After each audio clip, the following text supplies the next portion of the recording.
Hey everybody, Scout Crafty here again, TGIF. Thank God it's Friday. Boy, they are going quick. Aren't they, the weeks? Especially now when the weather starts getting nice, it flies by. So let's get started on today's episode right away.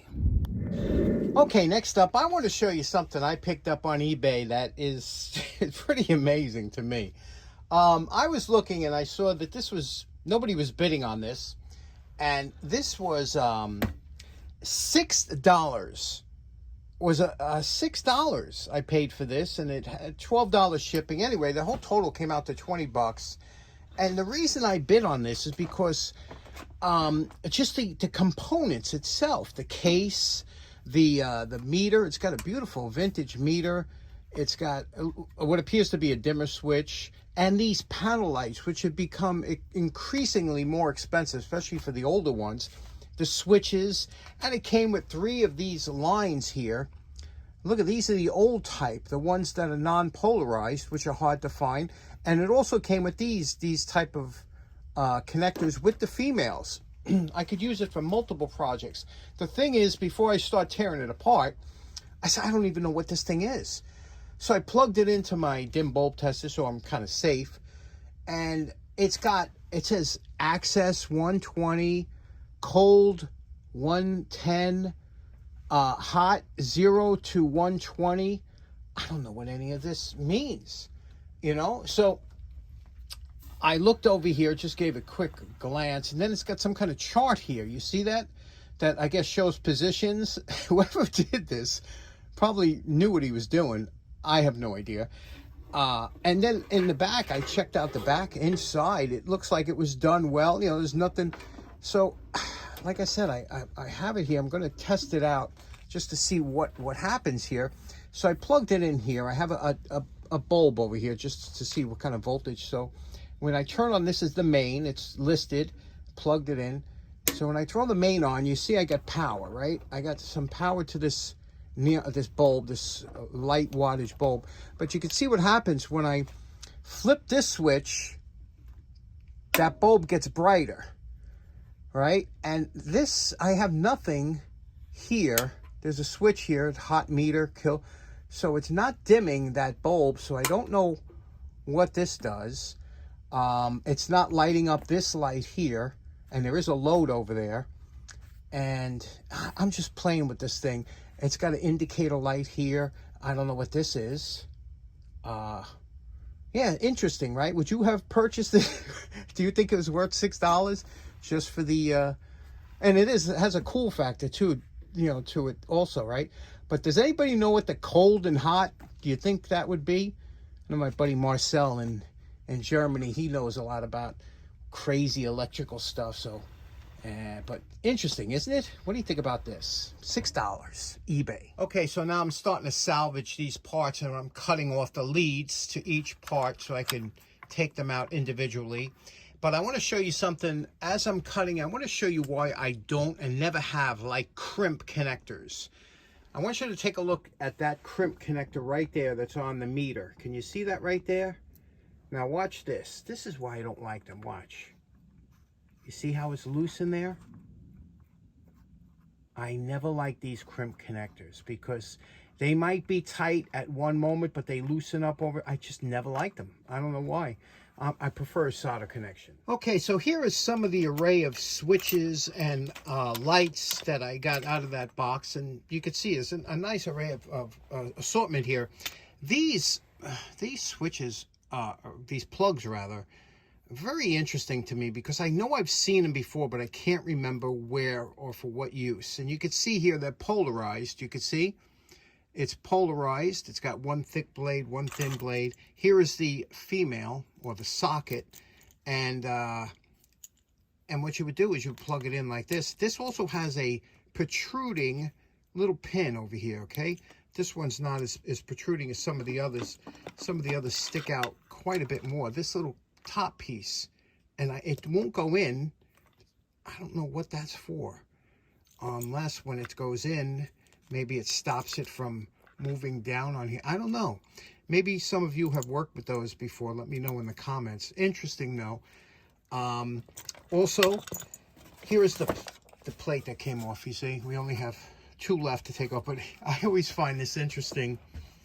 I've done this before when I was young. When I was younger and I was making my own boxes of electrical stuff, if you don't have the right drill, you can't use a regular drill for sheet metal because you'll mangle it up. You really need a step drill, but that's common knowledge now. But making these holes, you know, they look kind of ragged, and it gets covered up when you put this in here. The little flange covers up sometimes your, you know, mistake or whatever, and it looks neat. But getting this perfect is harder than it looks. These drills sometimes easier, but if you don't have the right hole, how many times have you seen this or butchered out or bent out or something? But you can buy this sheet metal, or you can make one out of some kind of melamine or something, and to put a new cap into your cabinet. So you have this as a template.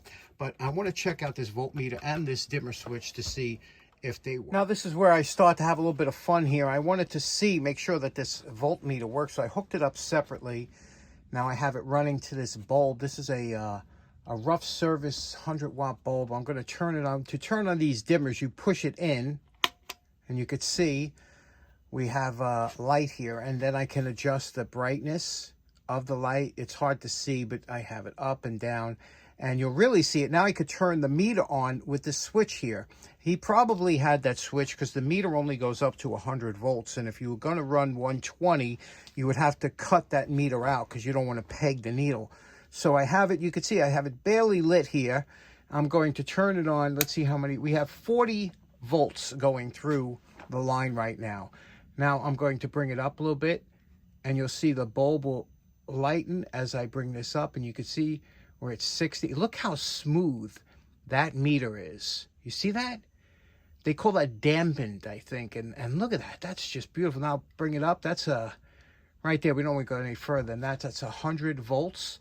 But look how smooth that is, and what a nice indicator, pointer on there, right, with that little circle on there. That's a beautiful meter. So that alone was definitely worth the price, but you can see the fun you can have down here in the Frankenstein lab, right?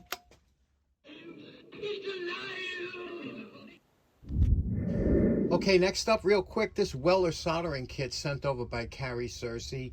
This kit originally had a bunch of accessories in here. Here's one I pulled off eBay that you could see what's in there, the things that it had, but the box was kind of flattened out. And this is the soldering iron here. This one here looks a little worse for wear. I believe it was called a Weller Junior, and if I'm not mistaken, it's an 8100K soldering iron, which had 100 watts. So we'll check that in a minute. The first thing we have to do is we're going to remove the tip, straighten it out, put it back, and make sure if it works or not.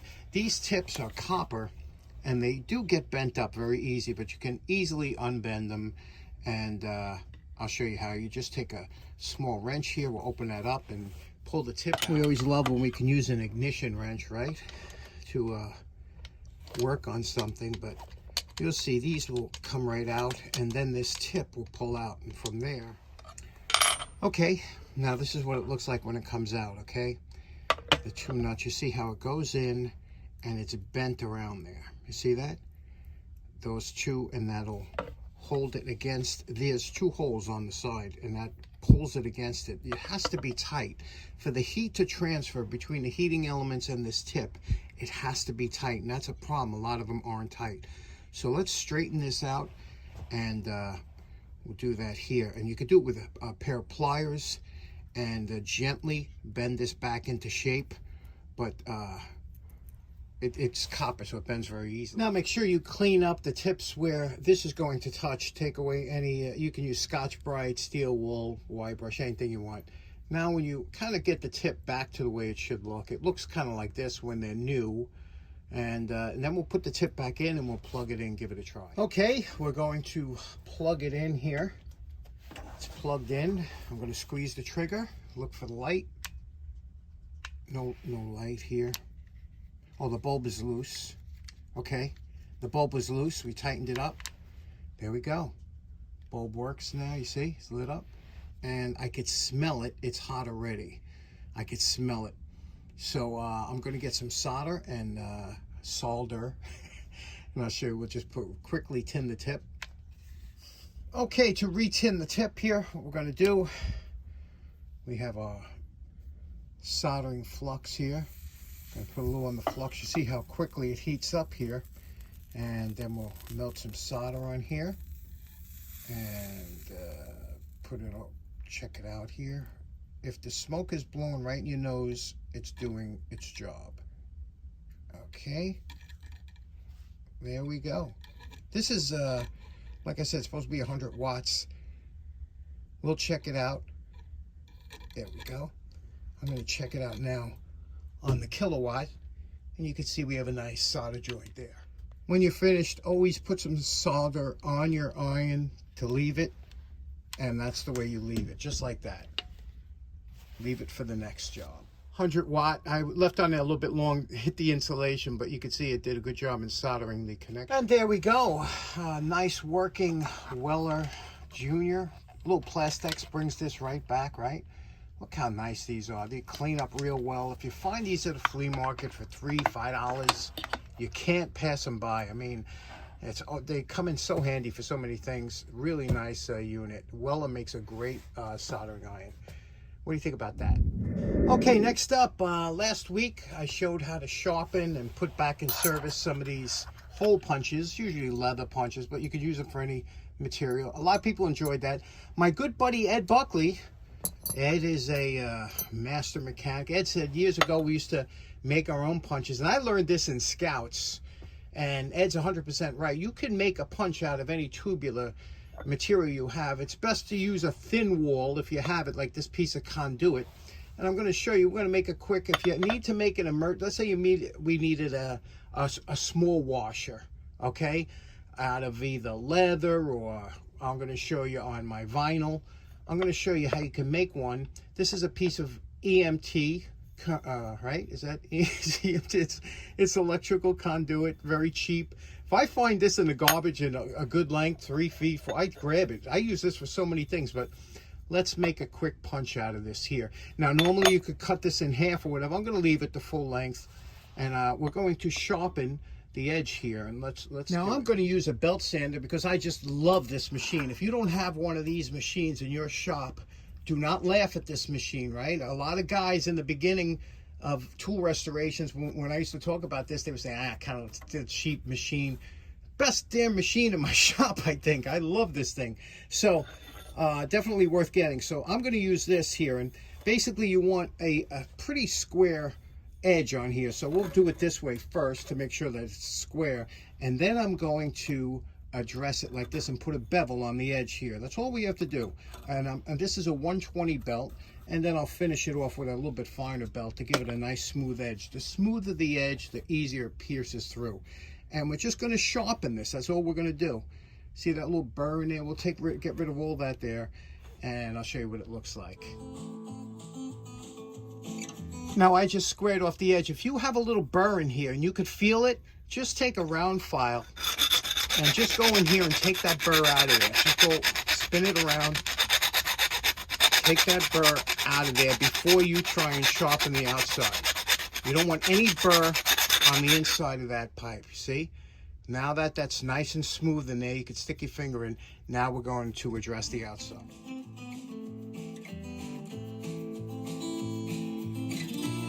Now this is with the 120, only the 120. You can see I did the outside a little bit because I'm going to show you we're going to polish that out. And you see how thin that is? I could make it thinner, but you don't want it too thin. You don't want it collapsing on you. And you want to use a steel. Don't try this with a copper pipe. You won't be able to cut much with a copper. Copper dulls too early, but this conduit works good. Now I'm going to polish the outside more. This is a finer belt, and I dipped it in water just to make sure it stays cool. And I'm going to polish this up a little bit to make it. And see how thin that inside is? Can you see that? It's nice. It's somewhat sharp. So I'm going to just give it a quick polish.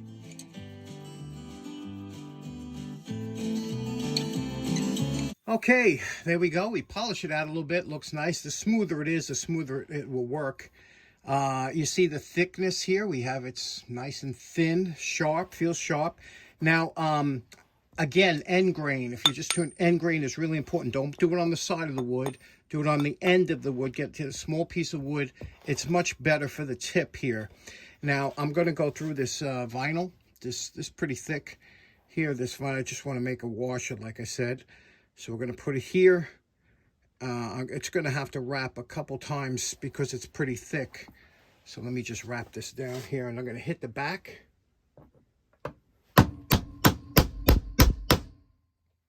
Now you'll feel it when it goes through, because you'll feel it's in there. And to just twist it to get it out, because we went into the end grain here. You see the little circle it made?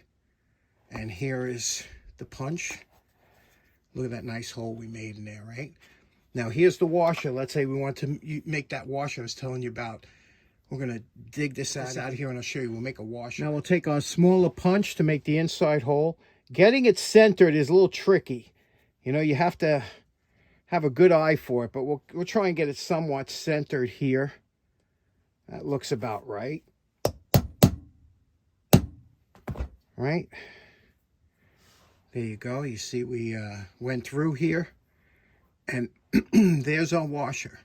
If you needed to make a washer for something, this washer would probably work, believe it or not, in a faucet too, because, you know, it's a good material.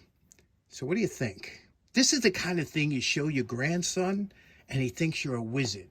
You know, if you need a washer. And sometimes you make up an excuse to get a washer so you could show them this little trick. And they'll carry that for the rest of their life. What do you think about that? Okay, so in closing, special thanks to Carrie Cersei for the great soldering iron that we worked on today. Anyway, thanks so much for tuning in. Hope you have a great day. Enjoy your weekend. We will see you again on Monday. Bye-bye.